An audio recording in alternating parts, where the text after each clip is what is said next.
মঞ্জুর বলে যে ভাই আমি আপনার ওখানে কেন যাব, আপনি যেহেতু চালাচ্ছেন আপনি চালান, একটা সেক্টর করে দেন স্যার। তখন মঞ্জুরের পরামর্শেই ওখানে সেক্টর করে দেওয়া হলো।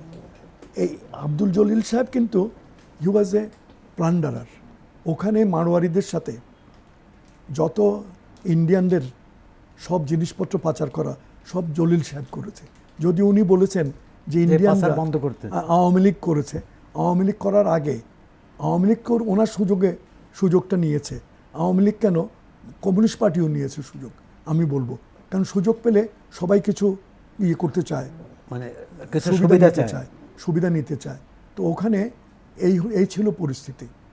তো জলিল সাহেবের আপনার বইয়ে মেজর এম এ জলিলের গ্রেপ্তারের ঘটনা উল্লেখ আছে, কামাল সিদ্দিকীর বইয়েও আছে।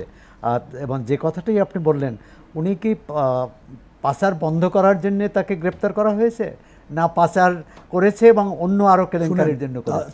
পাচার করেছে, এবং উনি ওখানে বিহারিদের উপরে ব্যক্তিগত যে মলেস্টেশন এগুলো শুরু করলে কামাল সিদ্দিকী একটা চিঠি লিখলো বাই স্পেশাল কুরিয়ার।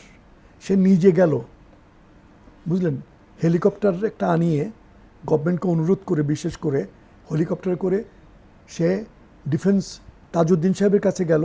তাজউদ্দিন সাহেব বলল, কামাল সাহেব আপনি এটা ওসমানী সাহেবকে দেন। ওসমানী ইয়েকে দেখতে পারতো না, কমান্ডারগুলোকে দেখতে পারতো না, বুঝলেন, তারা তার কথা শুনতো না। তো আর ওসমানী তো আপনার লেখাপড়ায় খুব চালু ছিলেন, উনি ফিল্ডে কাজ করেননি কখনো। তখন এই জলিল সাহেবকে বলল যে হি মাস্ট বি অ্যারেস্টেড। তখন জলিলকে বলা হলো যে তুমি ইয়েতে আসো, ঢাকায় আসো, ঢাকায় তোমার জন্য এখানে হেলিকপ্টার পাঠানো হবে।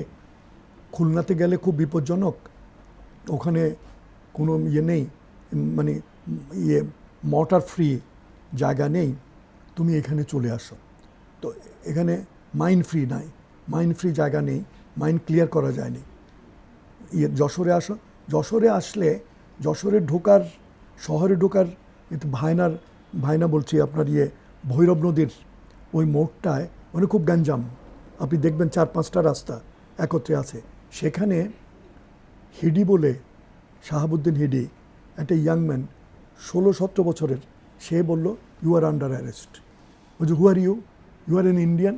বলছে no, I am not an Indian, I am a Pakistani, now Bangladeshi. তারপরে ধরে আপনার যশোরে ক্যান্টনমেন্টে রাখলো। ক্যান্টনমেন্টে রাখলে মঞ্জুরের নির্দেশে না কামাল সিদ্দিকীর নির্দেশে?